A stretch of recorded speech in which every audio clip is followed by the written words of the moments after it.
Suyun berraklığı, temizliği gerçekten bayağı etkileyici. Turkuaz renginde.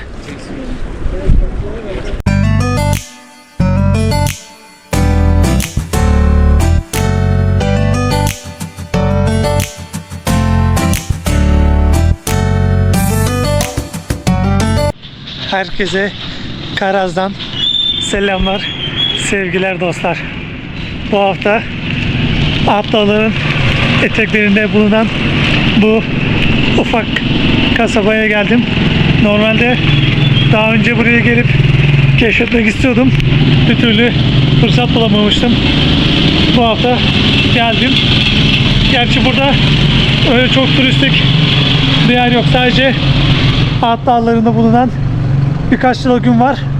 Bir de görebileceğimiz arkeolojik alan var. Onun dışında da gastronomiyle öne çıkıyor.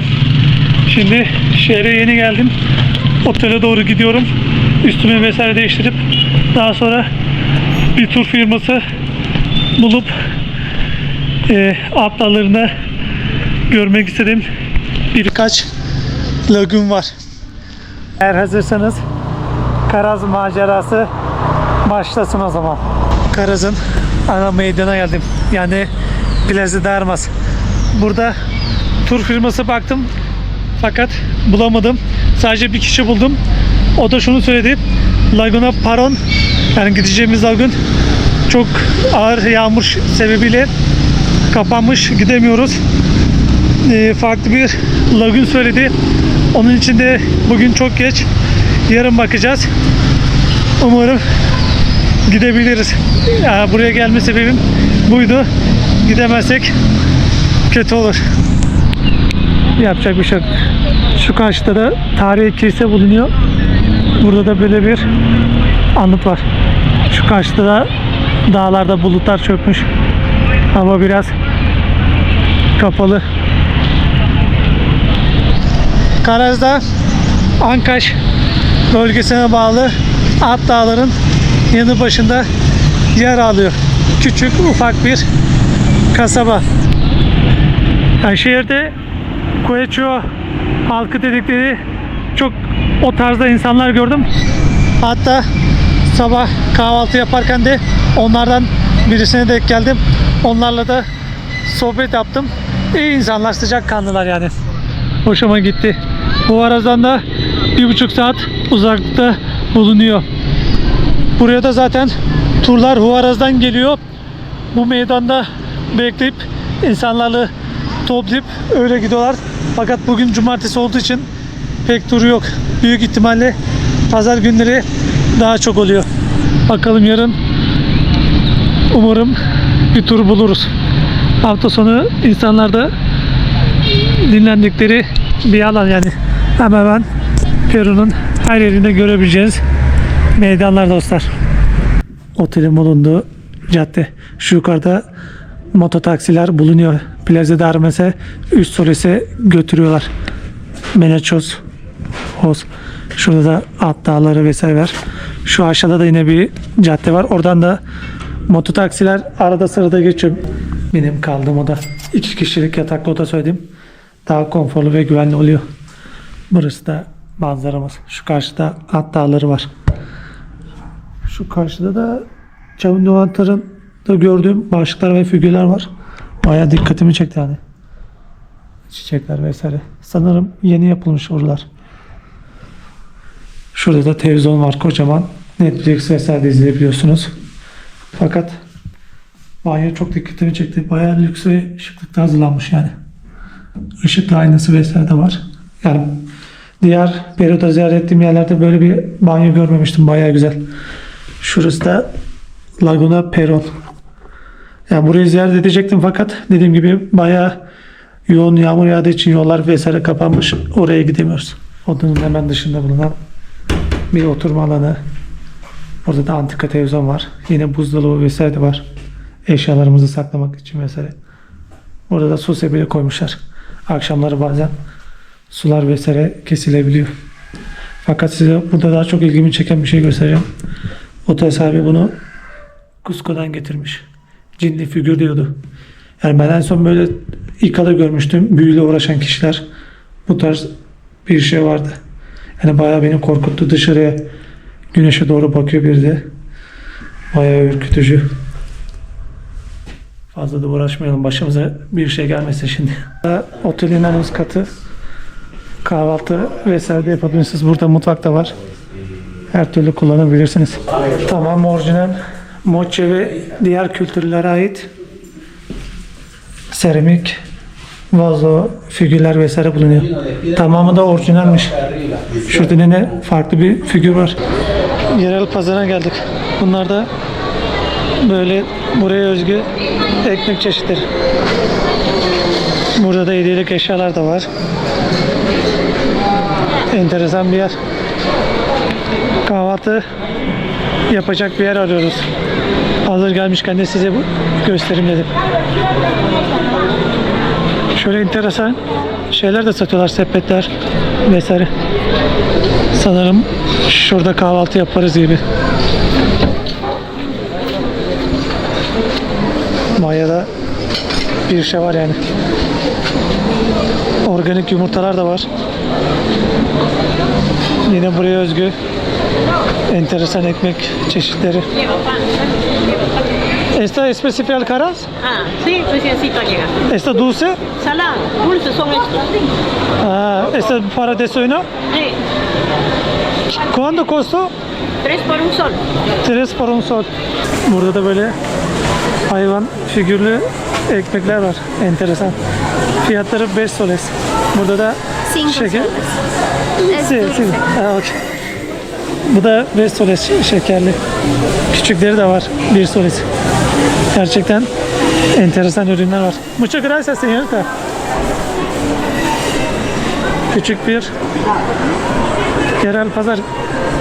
Organik peynirler, tereyağlar da var. Ben de şöyle ekmek aldım, tuzlu.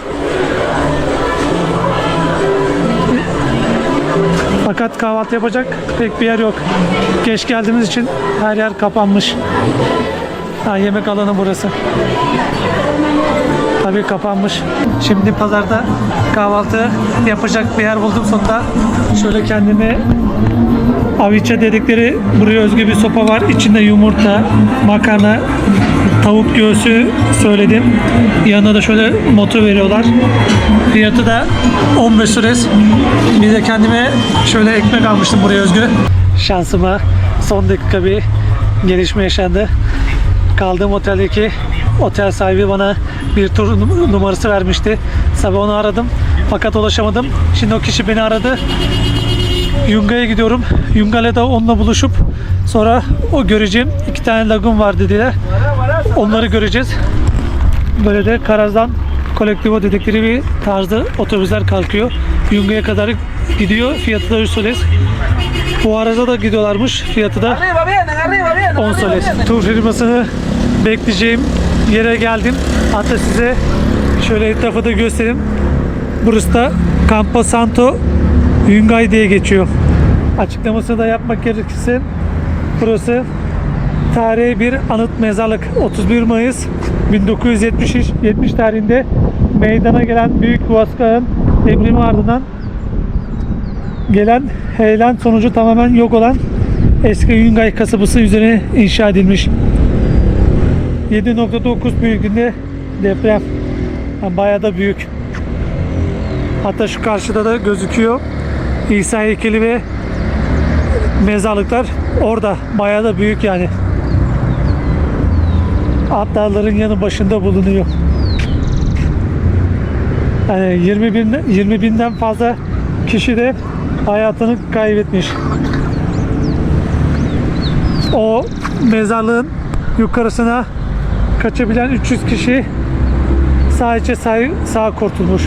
En yüksek kısım orası. Tura başladık. Fakat tur bize şunu söylemedi, yani bu mezarlığı gezeceğimizi yani söylemiş olsa da erkenden girip keşfederdik. Fakat yapacak bir şey yok. Şimdi o dediğim karşı taraftaki mezarlığa doğru gidiyoruz. Bayağı büyük. Şu Şu karşıda da ilginç renkte kuşlar bulunuyor. Büyük bir alan. Siyah ve kırmızı renkte. Şimdi o dediğim mezarlığa girdik. Tabi bayağı çıkacağımız bir merdiven var. Şunu da söyleyeyim. Deprem pazar günü olduğu için insanlar buraya ziyaret ettiği zaman olmuş. Bu nedenle de birçok kişi öyle sağ kurtulmuş. Yani bu mezarlıkta o zamanlardan kalan tek yer.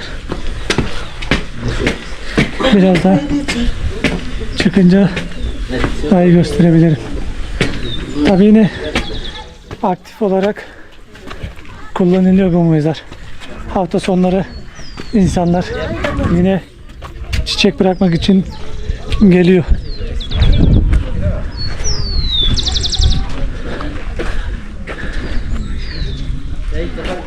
Depremde tam şu karşıdaki dağlarda meydana geliyor ve o dağlardan da kaydıklar kasabaya geldiği için bütün kasabayı yok ediyor. Şu gördüğünüz karşıdaki yeşillik alan toprağın altına gömülüyor. Yeni Yungay kasabası da 2 kilometre ileride bulunuyor. Depremde hasar görmüş otobüs, hatta şurada da parçaları bulunuyor. Toprağa gömülmüş. Şu kaya parçasını görüyorsunuz.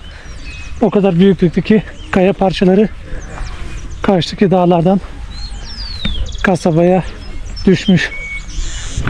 Burası da o zamanki kilisesi. Tabii yıkılmış. İnsanlar deprem zamanı kilisede dua ediyormuş. Şunu da söyleyeyim. Depremde 55 saniye gibi bir süre sürmüş, yani bayağı uzun bir süre. Bu yüzden de bütün kasabayı yok etmiş. Yine kilisenin burada parçaları bulunuyor.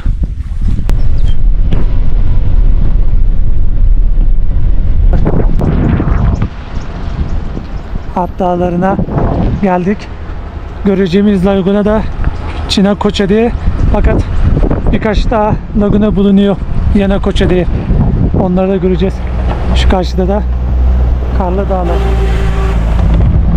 Giriş ücreti de Peru vatandaşları için 12 soles, yabancı kişiler için de 30 soles. Laguna geldik. İsmi de Çinakoça diye geçiyor. 3850 metre yükseklikte bulunuyor. Burada da ne bilgileri var. Şu etkileyici doğa harikasına bakar mısınız? Suyun berraklığı, temizliği gerçekten bayağı etkileyici. Turkuaz renginde.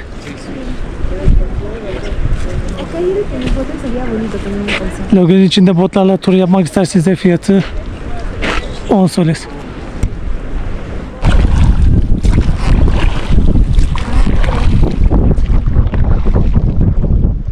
Bot turunu bitirdik. Şimdi laguna yakın bir yere doğru gidiyoruz, böyle ağaçların arasında. Bugünkü turumuzda göreceğimiz son yere geldik. Şu karşısı Huascaran Dağları, yani namı değer At Dağları. Havada kararmaya başladı, iyice yağmur geliyor. Gerçekten bugün inanılmaz bir deneyim oldu benim için. Herkese ikinci günden selamlar dostlar. Sabah otelden çıktım kahvaltı yapmak için, meydana gidecektim. Fakat bindiğim mototaksi bana şunu söyledi. Yani yerel pazardaki bazı restoranlar dünden kalan yemekleri satıyormuş. O yüzden pek de güvenmedim, yani ne kadar doğru bilemiyorum. mototakside bizi güvenilir bir restoranta götürdü. Orada kahvaltımızı vesaire yaptık. Tekrar restorandan çıkınca aynı kişiye denk geldik şansımıza. Sonra biz de müze, arkeoloji tuşu Kayukode isimli bir yere geldik. Sağ olsun mototakside her konuda bize yardımcı oldu. Şimdi burayı keşfedelim. Arkeolojik alana girdik. Giriş ücreti de yokmuş, hani ücretsiz. Bu yönden de iyi yani. Burada da hikayesi anlatılıyor. 2300 metre yükseklikten bulunuyor deniz seviyesinden. Burası da ne diyor? Arkeolojik alan. Peru ve Latin Amerika'nın en eski arkeolojik alanları diyor. 200 metre genişliğinde, yüksekliği 50 metre diyor. Milattan önce de 2500'de 1000'li yıllara ait La Galgada ve Caral gibi alanlara çağdaşıyor. İnka kültüründen önceki antik yerleşimde dini, siyasi ve idari törenlere sahip olmuş olabileceği düşünülüyor. Yani siz de yine çevirden bakarsınız, olmadı. Burada da ilk göreceğimiz yer Muro de las Chacanas. Anladığım kadarıyla Chacanas duvarı. Ayin Ruyay, Munay, Yaçay. Sanırım farklı kültürlere ait mi bir şey diyor. Tam anlamadım. Şurası duvar şeklinde. Taşlar sanırım orijinal hali. Burada da yine yaşayan insanlar var. Arkeolojik alanın farklı bir yerine geldik. Burada da tünel sistemi var. Ama ondan önce yine burada o zamanından kalan taşlar var. Bunlar çok ilginç taşlar. Güneşte böyle parlıyor, ediyor. Bayağı da sağlam yani. O zaman şöyle küçük taşlarla haçlar kullanarak birbirine yapıştırmışlar. Yine burada da taş var. Bayağı ilginç. Şurada da tünel var. Şu karşıda ışık gözüküyor sanırım. Oradan çıkış var ama tam da emin olamıyorum. Bayağı çamurlu vesaire. İleri doğru gideceğim. Fakat nereye karşılayacağımı bilemediğim için o riski almak istemiyorum. Yine burada da tüneli bu tarz taşlarla güçlendirmişler. Arkeolojik alandan çıktım. Şimdi kuş bakışı bakabileceğimiz yere doğru yürüyorum. Fakat kameradan gözüküyor mu bilmiyorum ama bizi bayağı bir zorlu yolculuk bekliyor. Arkeolojik alanlarda kuş bakışı bakabileceğimiz yer 40 dakika gösteriyordu yürüme mesafesi. Ben de oradan çıktım, direkt yürürüm dedim, yani çok da uzak değildi zaten. Şimdi bakalım, oraya doğru gidelim. Kuş bakışı bakabileceğim yere geldim. Asıl kuş bakışı şu karşısı da. Ben burada kestirme yol gördüm diye buraya geldim ama yanlışmış. Telefon antenlerinin olduğu yere çıktım ben. Fakat şunu söyleyeceğim. Şu karşıki dağlarda farklı bir köy varmış. Oraya giden yol var. Aşağıdaki Karaz'da bize buraya araç ulaşım olmadığını söyledi. Fakat varmış, yani araçla buraya kadar gelip kuş bakışı olarak da bakabiliriz. Sağlık olsun. Oh. Neredeyse 1,5 saattir yürüyoruz. Bayağı yorucu olsa da buna değdi. Manzara bayağı etkileyici ve güzel. Bu köpek de aşağıdaki kasabadan beri bana eşlik etti. Yol arkadaşlığı yaptı bana. Peşimi de hiç bırakmadı. Karaz'da böyle bir yer işte dostlar. Ufak, tatlı bir kasaba. Evet dostlar, bir videonun daha sonra gelmiş bulunuyoruz. Karaz'da dolu dolu 2 gün geçirdim. Gerçekten benim için çok keyifli ve güzel geçti. Özellikle otel sahibi olsun bize her konuda yardımcı oldu. Ayrıca de bindiğim mototaksiler vesaire nereye gitmek istersem yol tarifi vesaire her bir konuda yardımcı oldular. Karaz'ın insanları çok iyimser ve sıcakkanlıydı. Bu anlamda da benim için çok iyiydi. Umuyorum ki sizin de video hoşunuza gitmiştir. Tabi asıl görmek istediğim lagünleri göremesem de yine de benim için bu seyahat güzeldi. Bana bu yolculukta destek olmak isterseniz videomu beğenip kanalıma abone olup yorum yazarsanız çok çok sevinirim. Şimdiden de her birinize teşekkürlerimi iletiyorum destekleriniz için. Bir sonraki macera videosunda da görüşmek üzere.